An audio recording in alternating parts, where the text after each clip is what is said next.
నమస్కారం. రవి కిరణాల న్యూస్ వార్తలకు స్వాగతం. ముందుగా వార్తల్లోని ముఖ్యాంశాలు. మక్తల్ మున్సిపాలిటీలో బీజేపీ అభ్యర్థి ఆత్మహత్య. మహాదేవపతి ఆత్మహత్య కాదు, కాంగ్రెస్ చేసిన హత్య అన్న బండి సంజయ్. కాంగ్రెస్ ప్రభుత్వాన్ని భూస్థాపితం చేసే రోజులు వచ్చాయన్న సంజయ్. బీజేపీ కార్యకర్తలు ధైర్యంగా ఉండాలన్న కేంద్ర మంత్రి. వ్యవసాయంలో దేశానికి ఆదర్శంగా ఆంధ్రప్రదేశ్ నిలుస్తుందన్న సీఎం చంద్రబాబు. రైతుల ఆదాయం రెట్టింపు లక్ష్యంగా ఏపీ వ్యవసాయ విధానం ఉంటుందని వెల్లడి. హార్టికల్చర్, అక్వాకల్చర్ పై ప్రత్యేక దృష్టి సారిస్తామన్న చంద్రబాబు. వ్యవసాయ జీడీపీలో ఏపీ వాటా 9.9% ఉందని సీఎం ప్రకటన. హుస్నాబాద్ అభివృద్ధి కాంగ్రెస్ ప్రభుత్వంతోనే సాధ్యమన్న పొన్నం. సంక్షేమ పథకాలతో ప్రజల జీవన ప్రమాణాలు మెరుగుదల అవుతాయని వ్యాఖ్య.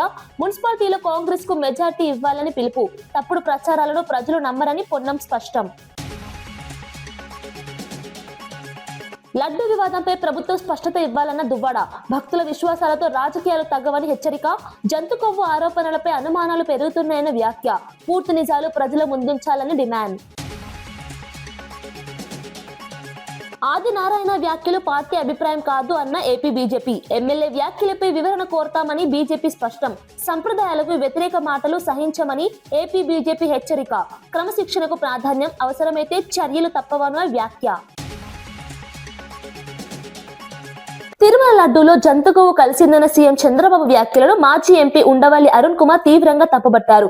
ముఖ్యమంత్రి స్థాయిలో ఉన్న వ్యక్తి ఇలాంటి సున్నితమైన అంశాలపై పదే పదే మాట్లాడడం సరికదన్నారు. గొడ్డు మాంసం అనే మాటే జీర్ణించుకోలేని పరిస్థితిలో ఉన్న భక్తుల ముందు తిరుమల లడ్డూలో జంతుగోవు కలిసిందని అనడం దారుణమని వ్యాఖ్యానించారు. తిరుమల లడ్డు అనేది కోట్లాది మంది హిందువుల విశ్వాసాలకు కేంద్ర బిందువు అని, అలాంటి ప్రసాదంపై భయాందోళనలు కలిగించేలా మాట్లాడటం బాధాకరమన్నారు.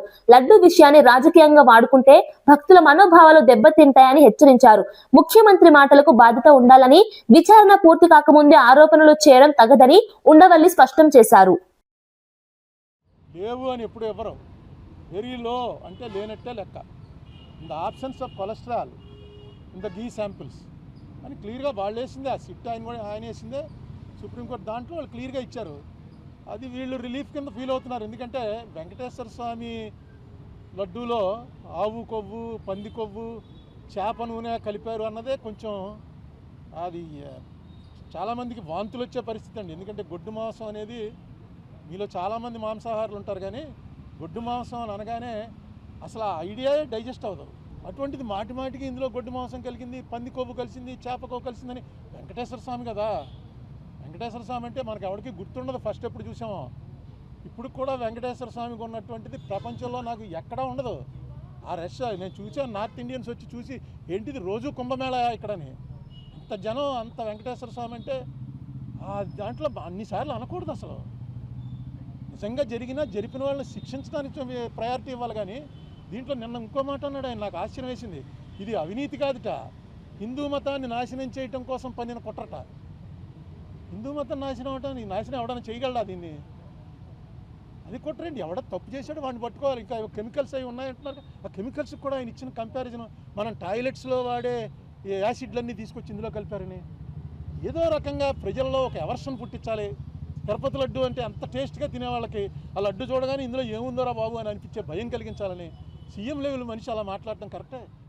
తిరుమల లడ్డూలో జంతు కొవ్వు కలిసిందంటూ చంద్రబాబు చేస్తున్న వ్యాఖ్యలు హిందువుల మనోభావాలను తీవ్రంగా దెబ్బతీస్తున్నాయని మాజీ మంత్రి కాకాని గోవర్ధన్ రెడ్డి ఆరోపించారు.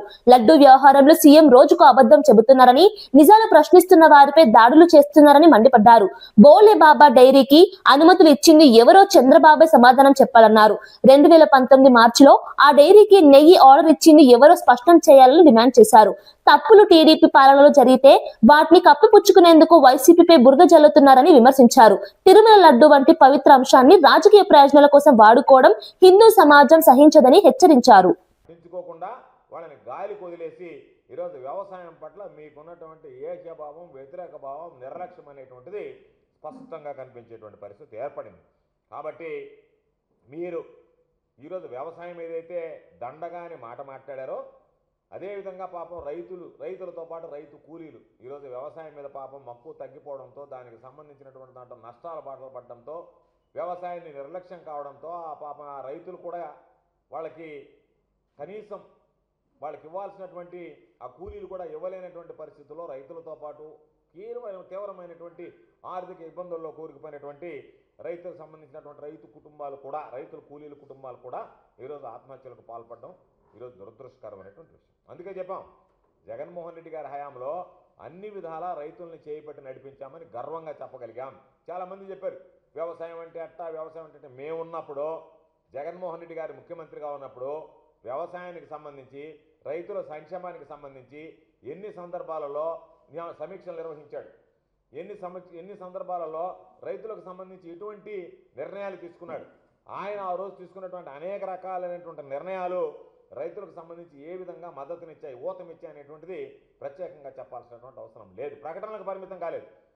రైతు బాగుంటేనే రాష్ట్రం బాగుంటుంది అని బీజేపీ అభ్యర్థి మహాదేవ్ ఆత్మహత్య వెనుక కాంగ్రెస్ నేతల బెదిరింపులే కారణమని కేంద్ర మంత్రి బండి సంజయ్ ఆరోపించారు. పోటీ నుంచి తప్పుకోవాలని మహాదేవ్ పై తీవ్ర ఒత్తిడి తెచ్చారని అన్నారు. ఇది ఆత్మహత్య కాదని కాంగ్రెస్ పార్టీ మరియు కాంగ్రెస్ ప్రభుత్వం చేసిన రాజకీయ హత్యగా భావిస్తున్నామని వ్యాఖ్యానించారు. కేసీఆర్ హయాంలో అనేక దాడులు ఎదుర్కొన్న తమకు కాంగ్రెస్ ఎంత అని ప్రశ్నించారు. దమ్ము ధైర్యం ఉంటే బెదిరింపులకు పాల్పడకుండా నేరుగా ఎన్నికల్లో పోటీ చేయాలని కాంగ్రెస్ కు సవాల్ విసిరారు. ఈ ఘటనపై న్యాయ విచారణ జరిపించాలని, బాధ్యులపై కఠిన చర్యలు తీసుకోవాలని డిమాండ్ చేశారు. ప్రజాస్వామ్యంలో ఇలాంటి పరిస్థితులు ప్రమాదకరమని బండి సంజయ్ హెచ్చరించారు. అన్ని మున్సిపాలిటీస్లో భారతీయ జనతా పార్టీకి అనుకూలమైన వాతావరణం నిర్మాణమైంది. ఈ పరిస్థితిలో మక్తల్లోనే 6వ వార్డు కౌన్సిలర్ మహాదేవప్ప గెలుపు దిశగా వస్తున్న తరుణంలో కాంగ్రెస్ పార్టీ నాయకులు ఫోన్ ద్వారా బెదిరించి పోటీ నుంచి తప్పుకోవాలని చెప్పి వార్నింగ్ ఇవ్వడంతో కేవలం ఒక్కరోజు కాదు, మొదటి నుంచి కూడా అనేక సందర్భాల్లో వార్నింగ్ ఇష్టపడి కూడా మహాదేవప్ప ధైర్యంగా ఇలా బరిలో నిలబడ్డాడు. అయినప్పుడు కూడా ఒత్తిడికి తట్టుకోలేక, వేధింపులకు తట్టుకోలేక ఇవాళ ఆయన ఆత్మహత్య చేసుకోవడం జరిగింది. ఇది ఆత్మహత్య కాదు, కాంగ్రెస్ పార్టీ ప్రభుత్వం చేసిన హత్యగా ఇలా భావించాల్సి వస్తున్నది. నేను ఒకటే హెచ్చరిస్తున్న కాంగ్రెస్ పార్టీ నాయకులకు, గతంలో బీఆర్ఎస్ పార్టీ ఇదే విధంగా అరాచకాలు చేస్తే భారతీయ జనతా పార్టీ కార్యకర్తలు ఎక్కడ భయపడలే, ఎక్కడ నిరాశ చెందలే. ఫామ్ హౌస్లో ఉన్న కేసీఆర్ను బయటికి గుంజుకొచ్చిన పార్టీ భారతీయ జనతా పార్టీ. కేసీఆర్ మెడలు వంచిన పార్టీ భారతీయ జనతా పార్టీ. ఇవాళ కేసీఆర్నే మెడలు వంచి బయటికి వచ్చిన వాళ్ళం. మీ కాంగ్రెస్ పార్టీ ఎంత మాకు? ఇలా కాంగ్రెస్ పార్టీ మొదటి నుంచి కూడా మున్సిపల్ ఎన్నికల్లో నోటిఫికేషన్ వచ్చినప్పటి నుంచి కూడా అనేక ప్రాంతాల్లో భారతీయ జనతా పార్టీతో పాటు ఇతర పార్టీ కార్యకర్తలను ఎత్తుకపోవడం, బెదిరించడం, వాళ్ళ కుటుంబ సభ్యులు ఉద్యోగస్తుంటే వాళ్ళకు వార్నింగ్లు ఇవ్వడం, పోటీ నుంచి తప్పించే ప్రయత్నం చేయడం. చేతగాని దద్దమ్మ పార్టీ కాంగ్రెస్ పార్టీ. వాళ్ళ మీకు ధైర్యం ఉంటే, మీకు చీము నెత్తురుంటే డైరెక్ట్ బరిలో దిగి మీకు గెలిపేదో చూపట్టండి. పిరికి పందల లెక్క, సేవ చేసిన లెక్క, చాతగానో లెక్క ఇప్పుడు భారతీయ జనతా పార్టీ కార్యకర్తలను వేధింపులకు గురి చేస్తే మధిర మున్సిపాలిటీ ఎన్నికలు కేవలం రాజకీయాల కోసం కాదని, పట్టణ భవిష్యత్తును నిర్ణయించే ఎన్నికలని డిప్యూటీ సీఎం భట్టి విక్రమార్క అన్నారు. వచ్చే 50 ఏళ్ల అవసరాలకు అనుగుణంగా మధిరను ఆదర్శ పట్టణంగా తీర్చిదిద్దడమే తన లక్ష్యమని స్పష్టం చేశారు.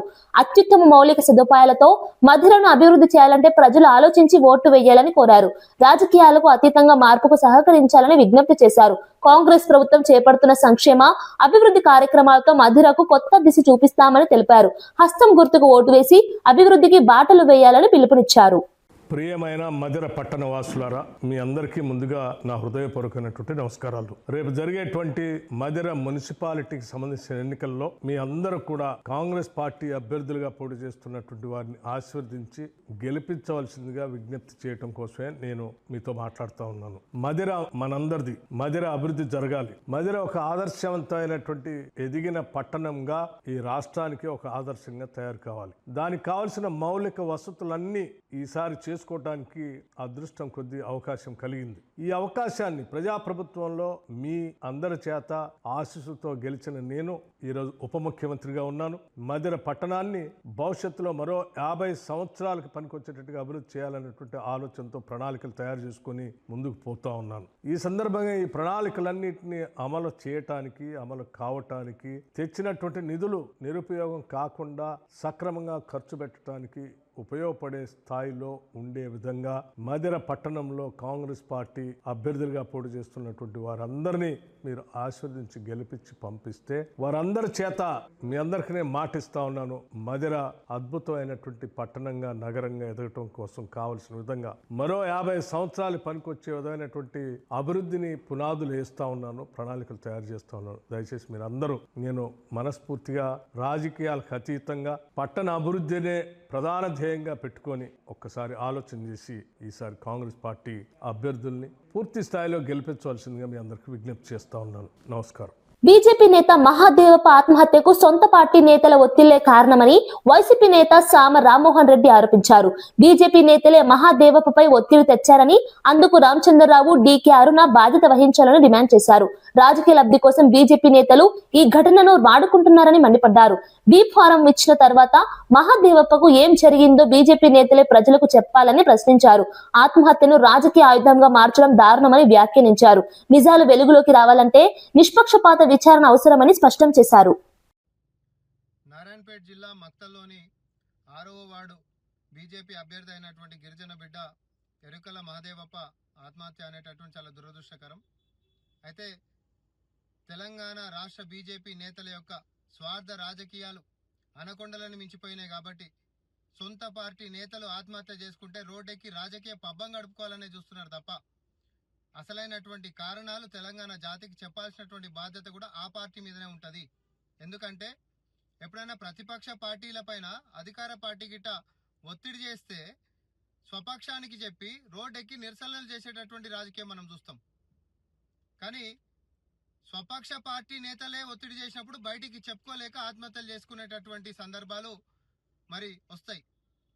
అట్లాంటప్పుడు మరి మహాదేవప్ప ఆత్మహత్య గలటువంటి కారణం సొంత పార్టీ బీజేపీ నేతలు ఎవరు ఒత్తిడి చేసిర్రు, ఏమని ఒత్తిడి చేసిర్రు, బీఫామ్ ఇచ్చి తర్వాత ఏమైనా అవమానాల పాలు చేసిండ్రా, లేకపోతే ఇంకేదైనా గిట్ట ఒత్తిడి పెట్టినరా అనేది తేటతెల్లం కావాల్సినటువంటి అవసరం ఉంది. అయితే వారి యొక్క నేరం బయటికి రాకుండా ముంగటిని అధికార పార్టీ మీద బట్టగాల్చి మీద వేసేసి పబ్బం గడుపుకుందామని చూస్తున్నట్టున్నారు. కానీ అది అట్లా కుదరదు. ఎందుకంటే చచ్చిపోయినటువంటి వ్యక్తి సొంత పార్టీ నేతల యొక్క ఒత్తిడితోటే చనిపోయింది అనేటటువంటి అనుమానం మాకుంది. దీని మీద పూర్తి జిమ్మదారి కూడా రాష్ట్ర అధ్యక్షుడు రామచంద్రరావు, స్థానిక నేత అయినటువంటి ఎంపీ డీకే అరుణ బాధ్యత తీసుకోవాలి. ఆయన గలటువంటి కారణము మీ పార్టీ చేసినటువంటి ఒత్తిడి ఏందో బయటికి చెప్పాలని చెప్పి మేము డిమాండ్ చేస్తా ఉన్నాం. జమ్మలమడుగు ఎమ్మెల్యే ఆదినారాయణ రెడ్డి చేసిన వ్యాఖ్యలపై ఏపీ బీజేపీ అధ్యక్షుడు పివి మాధవ్ స్పందించారు. ఆదినారాయణ రెడ్డి వ్యాఖ్యలతో పార్టీకి ఎలాంటి సంబంధం లేదని స్పష్టం చేశారు. ఆయన వ్యక్తిగత హోదాలో మాట్లాడారని, పార్టీ విధానాలకు భిన్నంగా చేసిన వ్యాఖ్యలపై వివరణ కోరుతామని తెలిపారు.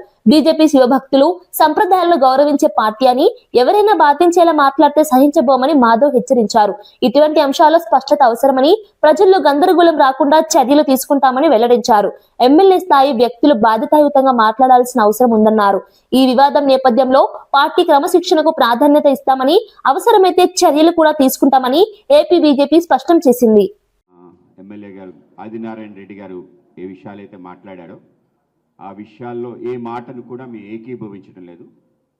మా పార్టీ వేదిక మీద మాట్లాడి వెళ్ళిపోవడం జరిగింది. ఆ విధంగా ఏవైతే అనేక రకాల విషయాలు మాట్లాడారో, కుల ప్రస్తావన కానీ మిగతా అంశాలు కానీ, వాటిని ఏ మాటను కూడా పార్టీ ఏకీభవించడం లేదు. ఆయన వ్యక్తిగత హోదాలో ఆయన మాట్లాడటం జరిగింది. తప్పనిసరిగా పార్టీ కూడా వాటి వివరాలు అడిగి తగిన విధంగా ముందుకెళ్తాం. సో ఆ విధంగా మా పార్టీ యొక్క ఆలోచన. విశాఖ స్టీల్ ప్లాంట్ విషయంలో చంద్రబాబు ప్రభుత్వం ప్రజలను మోసం చేసిందని వైఎస్ఆర్సీపీ అధికార ప్రతినిధి కారుమూరు వెంకటరెడ్డి ఆరోపించారు. ఉక్కు కర్మాగారాన్ని కాపాడతామని చెప్పి ఓట్లు వేయించుకుని ఇప్పుడు కేంద్ర ప్రభుత్వంతో కలిసి ప్రైవేటీకరణకు దారితీస్తున్నారని విమర్శించారు. విశాఖ ఒక్కు విభాగాన్ని ప్రైవేటు చేతుల్లోకి అప్పగించే ప్రయత్నాలు జరుగుతున్నాయని అన్నారు. ఇలాంటి కీలక అంశంపై కూటమి నేతలు నోరు విప్పకపోవడం అనుమానాలకు తావిస్తోందని వ్యాఖ్యానించారు.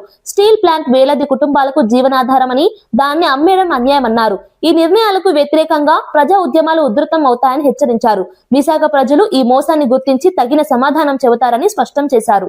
విశాఖ స్టీల్ ప్లాంట్ని పార్టులుగా అమ్మకానికి పెట్టినటువంటి చంద్రబాబు నాయుడు గారి కూటమి ప్రభుత్వం ఇప్పటికే 34 విభాగాలను పార్టులుగా అమ్మకానికి పెడుతూ ఏదైతే వాళ్ళు నోటిఫికేషన్లు ఇచ్చారో, ఇప్పుడు కీలకమైనటువంటి విభాగం థర్మల్ పవర్ ప్లాంట్ను కూడా ఏదైతే ప్రైవేట్ వాళ్ళకి ఇచ్చేయడానికి. ఈ థర్మల్ పవర్ ప్లాంట్ అనేది విశాఖపట్నం స్టీల్ ప్లాంట్లో కీలకం. నిరంతరం విద్యుత్ సరఫరా చేసేటటువంటి ఈ విభాగాన్ని ప్రైవేట్కి ఇవ్వటం వల్ల రేపు ఉత్పత్తి వ్యయాలు భారీగా పెరిగేటటువంటి ప్రమాదం ఉంది. సో విశాఖపట్నం స్టీల్ ప్లాంట్ అయితే ఈ కూటమి ప్రభుత్వం పార్టీలుగా అమ్మకానికి పెట్టింది. ఒకేసారి అమ్మకానికి పెడితే ఏదైతే ప్రజలందరికీ అర్థమైంది కాబట్టి పార్టీలుగా పెట్టారు. అలానే కార్మికులను కూడా పార్టీలుగా తొలగిస్తా వస్తా ఉన్నారు. మరి ఇప్పుడు సమాధానం చెప్పాలి కదా, ఒక్క ఎంపీనివ్వండి నేను తోలు తీస్తా తిత్తి తీస్తా అన్నావు కదా, ఇప్పుడు విశాఖపట్నం స్టీల్ ప్లాంట్ ని తిత్తి తీస్తున్నారు.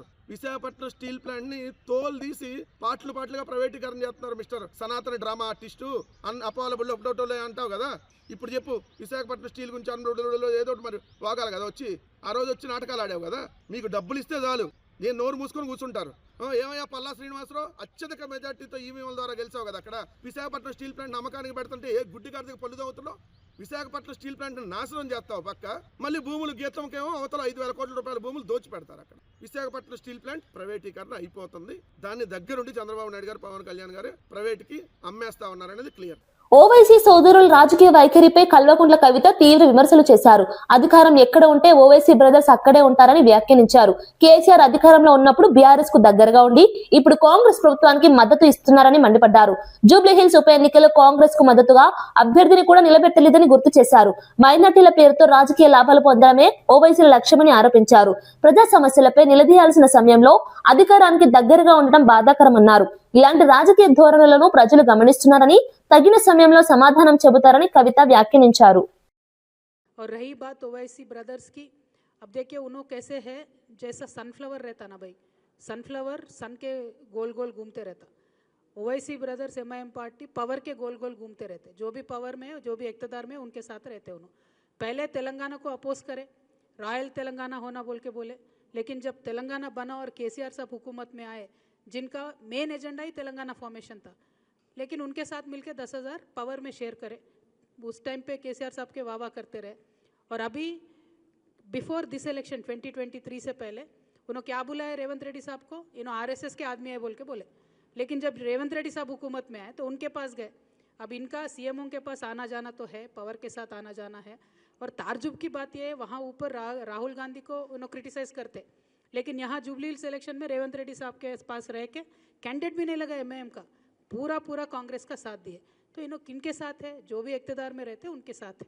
तो मेरा इनसे रिक्वेस्ट ये है, आप सीएमओ के पास आपका आना जाना रहता, सीएम आपके बात सुनते बोल के आप दावा कर रहे हैं ना, तो इमीडिएटली रेवंत रेड्डी साहब को बोल के, अभी रमज़ान आ रहा ना भाई, 7-8 दिन में रमज़ान आ रहा, तो इमाम और मौज़नों के जो भी पेंडिंग है वो इमीडिएटली दिलाइए.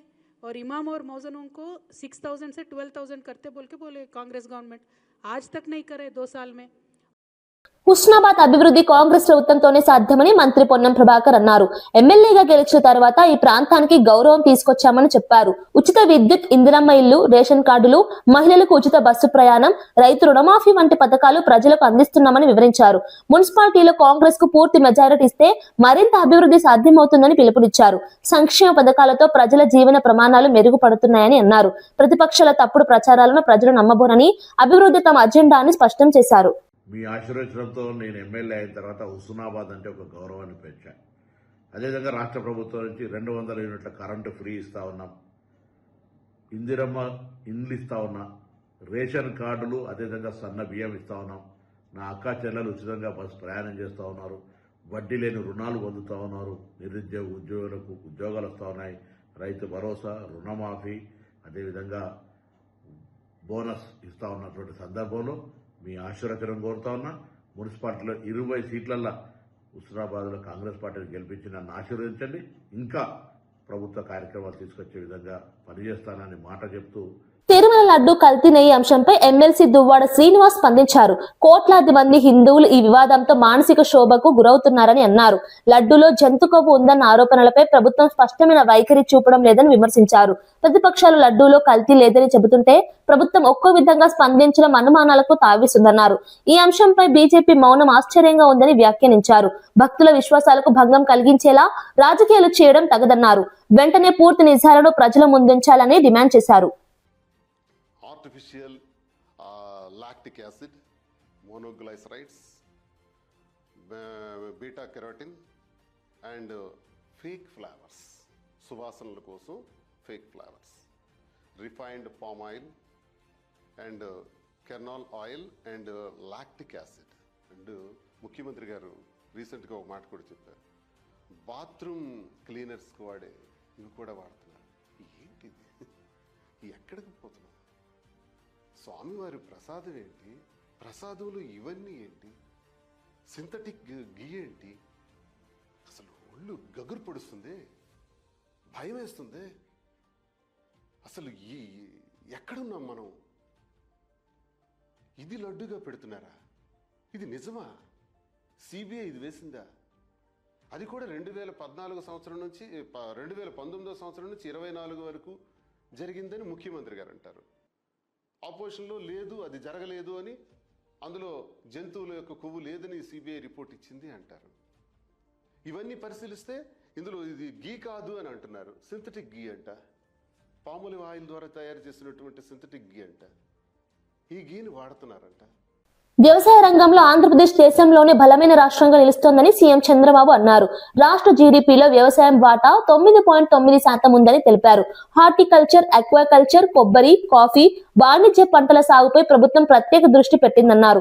రైతులకు లాభదాయకమైన పంటల వైపు మార్గనిర్దేశం చేయడం, ఆధునిక సాంకేతికత వినియోగం, మార్కెటింగ్ సదుపాయాలు కల్పించడం లక్ష్యంగా పనిచేస్తున్నామని చెప్పారు. ఈ దిశగా కేంద్ర ప్రభుత్వంతో సమన్వయం చేసుకుంటూ కార్యాచరణ ప్రణాళిక రూపొందిస్తున్నామని వెల్లడించారు. వ్యవసాయ ఉత్పత్తుల విలువ పెంచడం ద్వారా రైతుల ఆదాయం రెట్టింపు చేయడమే ప్రభుత్వ లక్ష్యమని సీఎం స్పష్టం చేశారు. Andhra is very strong in agriculture. This present year we are contributing 9.9% GDP contribution to the nation. One state is contributing. This is the biggest contribution. We are also changing crops, horticulture, aquaculture and coconut, cashew, coffee, cocoa and also all commercial crops we are growing in a big way. Palm oil also we are very strong. So with all these things I am seeking their guidance how to take to next level. Honorable Minister has helped me in introducing the best practices. He also instructed his departments to prepare an action plan and value addition basing on requirements. I am totally thankful to him. Even whenever there is a problem, he is helping and guiding. I am confident Andhra will emerge as a leader in agriculture department. శివస్వాములపై జరిగిన పోలీసుల లాఠీచార్జ్ ఘటనను AP BJP అధ్యక్షుడు మాధవ్ తీవ్రంగా ఖండించారు. ఈ ఘటనకు బాధ్యులైన అధికారులపై చర్యలు తప్పవని స్పష్టం చేశారు. శివస్వాములు భక్తులకు ఎలాంటి ఇబ్బందులు కలగకుండా తక్షణ చర్యలు తీసుకోవాలని సంబంధిత అధికారులను ఆదేశించినట్లు తెలిపారు. భక్తుల మనోభావాలను గౌరవిస్తూ భవిష్యత్తులో ఇలాంటి ఘటనలు పునరావృతం కాకుండా చూడాల్సిన బాధ్యత ప్రభుత్వంపై ఉందన్నారు. ఆలయాల్లో శాంతి భద్రతలు కాపాడటంతో పాటు భక్తులకు అవసరమైన సౌకర్యాలు మెరుగుపరచాలని సూచించారు. హిందూ ధర్మానికి సంబంధించిన కార్యక్రమాల్లో నిర్లక్ష్యం సహించబోమని బీజేపీ స్పష్టం చేసింది. శివ దీక్ష చేస్తున్న అనేక మంది శివ భక్తులు ఉన్నారో వాళ్ళ సంబంధమైన లాఠీ చార్జ్ చేయడం భారతీయ జనతా పార్టీ ఖండిస్తుంది. శివ భక్తులు ఎవరైతే మాల ధారణ చేసిన వాళ్ళు ఎవరైనా ఉంటే అది మన దేవీ నవరాత్రులకు వచ్చే దేవీ భక్తులు అయిన కానీ అయ్యప్ప స్వామి భక్తులైన వాళ్ళు స్వయంగా స్వామివారి స్వరూపంగా మనం భావిస్తాం. ఒకవేళ నిజంగానే ఏదైనా జరిగితే ఇటువంటి తీవ్ర చర్య మాత్రం పాల్పడకూడదు. ఆ విధంగా పోలీస్ అందరూ కూడా సమన్వయం పాటించాలని, ఎవరైతే అక్కడ పోలీస్ సిఐ ఎక్కువ చేశాడో ఆయన్ని కూడా ఖండిస్తున్నాం. తప్పనిసరిగా చర్య తీసుకోవాలని మేము కోరుతున్నాం. కనుక ఏదైతే శివ భక్తులు శ్రీశైల క్షేత్రానికి ఒకేసారి ఎక్కువ మంది రావటం, దానికి సంబంధించిన చాలా సోమవారం కావటం, దాని కారణంగా జరిగిన ఇబ్బంది తప్పనిసరిగా ఏవైతే చర్యలు తీసుకోవాలో ఆ విధంగా చర్యలు ఈవో గారు అలాగే మా యొక్క చైర్మన్ కూడా అందరూ కూడా ఏర్పాటు చేయడం జరిగింది. ఆ విధంగా కూటమి ప్రభుత్వం ఏర్పాటు ఏవైతే చిన్న చిన్న పొరపాటు వాటిని సరిదిద్దుకొని మరిన్ని సౌకర్యాలు కల్పించి శివభక్తులందరికీ కూడా ఆ యొక్క దర్శనం అలాగే యొక్క మాలలు తీసే కార్యక్రమం ఏదైతే ఉందో అవన్నీ కూడా సజావుగా జరిగే విధంగా చర్యలు తీసుకోవడం జరిగింది. ఆ విధంగా మొత్తం ఇప్పటికే అన్ని రకాల చర్యలు తీసుకున్నారు. అందరికీ కలిసిన సౌకర్యాలు కూడా పెద్ద ఎత్తున కల్పించడం జరిగింది. ఆ విధంగానే వెళ్తాం. ఏదైతే లాఠీ చార్జ్ జరిగిందో అది దురదృష్టంగా భావిస్తున్నాం. మళ్ళీ ఇటువంటి చర్యలు జరగకుండా మేము చర్యలు తీసుకుంటామని తెలియజేస్తాం. బీజేపీ అభ్యర్థి మహాదేవప్ప ఆత్మహత్య ఘటనపై కేంద్ర మంత్రి కిషన్ రెడ్డి స్పందించారు. కాంగ్రెస్ పార్టీ దౌర్జన్యాల కారణంగానే ఈ ఘటన జరిగిందని ఆరోపించారు. ఈ ఘటనపై బీజేపీ జాతీయ అధ్యక్షుడు తనతో ఫోన్లో మాట్లాడినట్టు తెలిపారు. మహాదేవప్ప మృతి సాధారణ ఘటన కాదని, రాజకీయ ఒత్తిళ్ల వల్లే అతడు ఆత్మహత్యకు పాల్పడ్డాడని విమర్శించారు. బాధ్యులపై కఠిన చర్యలు తీసుకోవాలని డిమాండ్ చేశారు. ప్రజాస్వామ్యంలో పోటీ చేసే హక్కును కాలరాయడం ప్రమాదకరమని పేర్కొన్నారు. ఈ ఘటనపై సమగ్ర విచారణ జరిపి నిజాలు బయట పెట్టాలని కేంద్ర నాయకత్వం కోరుతుందన్నారు. ఈరోజు చాలా దురదృష్టకరం. ఈరోజు ఉదయం 6 గంటలకు నారాయణపేట మక్తల్లో 6వ వార్డు నుంచి బీజేపీ కౌన్సిలర్గా పోటీ చేస్తున్నటువంటి ఎస్టీ అభ్యర్థి ఎరుకల మహాదేవప్ప రోజు మృతి చెందడం జరిగింది. దీనికి పార్టీ తరఫున తీవ్రమైనటువంటి విచారం వ్యక్తం చేస్తా ఉన్నాను. పార్టీ జాతీయ అధ్యక్షులు ఈ విషయంపైన నాతో కూడా ఫోన్లో మాట్లాడారు. కాంగ్రెస్ పార్టీ ఈ మున్సిపల్ ఎన్నికల్లో, ఎందుకంటే గ్రామ పంచాయతీ ఎన్నికల్లో గుర్తు లేదు, మీరు చేసినటువంటి దౌర్జన్యాలు చెల్లుబాటు అయ్యాయి. గ్రామ పంచాయతీలో కూడా మీ ఎమ్మెల్యేలు, మీ నాయకులు ఇష్టారాజ్యంగా అదిరించి, బెదిరించి, భయపెట్టించి పోలీసులతో నామినేషన్ ఉపసంహరించేశారు, ప్రచారం చేయకుండా అడ్డుకున్నారు. ఇప్పుడు బీజేపీ గుర్తు మీద పోటీ చేస్తున్నటువంటి ఈ ఎన్నికల్లో కాంగ్రెస్ పార్టీ అనేక మున్సిపాలిటీలలో దౌర్జన్యాలు చేసింది. పోతేపాలెం ప్రజల 50 ఏళ్ల కలను నెరవేర్చుతూ 2 కోట్ల నిధులతో 3 కిలోమీటర్ల రోడ్డును ఎమ్మెల్యే లోకం నాగమాధవి పూర్తి చేయించారు. ఈ రోడ్డు నిర్మాణంతో గ్రామ ప్రజలకు రాకపోకలు సులభమయ్యాయి. విద్యార్థులు, రైతులు, ఉద్యోగులు ఎదుర్కొంటున్న సమస్యలు తొలగిపోయాయని స్థానికులు సంతోషం వ్యక్తం చేస్తున్నారు. అభివృద్ధి పనుల్లో ఎలాంటి రాజీ పడకుండా నాణ్యతతో పనులు పూర్తి చేయడమే తమ లక్ష్యమని ఎమ్మెల్యే తెలిపారు. మౌలిక వసతుల అభివృద్ధితో గ్రామాల ముఖ చిత్రం మారుతుందని అన్నారు.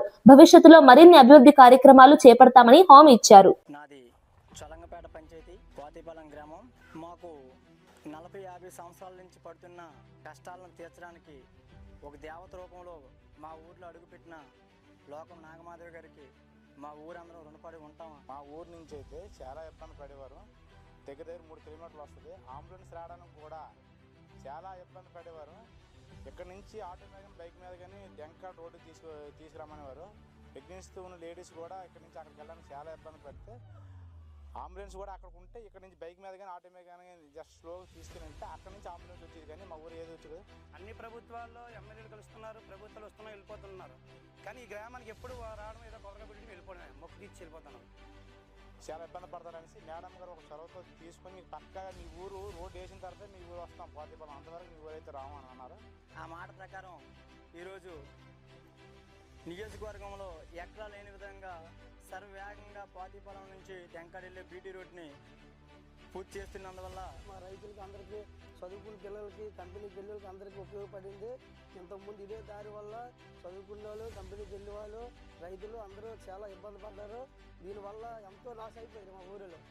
ఇప్పుడు శుభ్రంగా ఈ రోడ్డు అయితేనే రైతులు, కంపెనీకి వెళ్ళే వాళ్ళు, స్కూల్ పిల్లలు దీనివల్ల శుభ్రంగా ఉంటే అదే మాకు చాలండి. మేడం గారు ఆ రోజు మాట ఇచ్చారు, ఆ మాట నిలబెట్టుకున్నందుకు మా చొలంగపేట పంచాయతీ నుంచి అలాగే పోతేపాలెం గ్రామస్తులు. జడ్చర్ల కాంగ్రెస్ ఎమ్మెల్యే అనిరుద్ రెడ్డి జనసేన నేత పవన్ కళ్యాణ్ పై తీవ్ర వ్యాఖ్యలు చేశారు. పవన్ కళ్యాణ్ ఇప్పుడు ప్యాకేజీ స్టార్ గా మారిపోయారని విమర్శించారు. 2019లో ఎవరి మద్దతు లేక ఓడిపోయిన పవన్ 2024లో చంద్రబాబు, లోకేష్ అండతో గెలిచారని అన్నారు. ఇప్పుడు తన రాజకీయ అవసరాల కోసం మోదీని కూడా జత చేసుకున్నారని వ్యాఖ్యానించారు. ఈ కూటమి అంతా తెలంగాణ భూములపై కన్నేసిందని ఆరోపించారు. తెలంగాణ రాజకీయాల్లో పవన్ పాత్రపై ప్రజలు ఆలోచించాలని పిలుపునిచ్చారు. పవన్ కళ్యాణ్ ఏమన్నాడు? నరదిష్టి తెలంగాణ అన్నారు. నిలబడేటోళ్ళకి సిగ్గుండాలి. తెలంగాణ ప్రజలని మనని అందరినీ నరదిష్టి, మన కన్ను మంచి కాదని ఆయన పార్టీ నుంచి నిలబడ్డారంటే మీరు అర్థం చేసుకొని. అయినా కానీ ఆయన ఒక యాక్టర్. ఈ యాక్టర్స్ ఎట్లుంటారు? ప్రొడ్యూసర్ కోసం వెతుకుతుంటారు. అంటే ప్రొడ్యూసర్ పైసలు పెడితే యాక్టింగ్ చేస్తారు. 2019లో వితౌట్ ప్రొడ్యూసర్ పోయినాడు, ఒక సీట్ గెలవలేదు. దాని తర్వాత 2024లో ఒక ప్రొడ్యూసర్ చంద్రబాబు నాయుడుని వెతుక్కున్నాడు, కో ప్రొడ్యూసర్ లోకేష్ ని వెతుక్కున్నాడు, గెలిచిండు.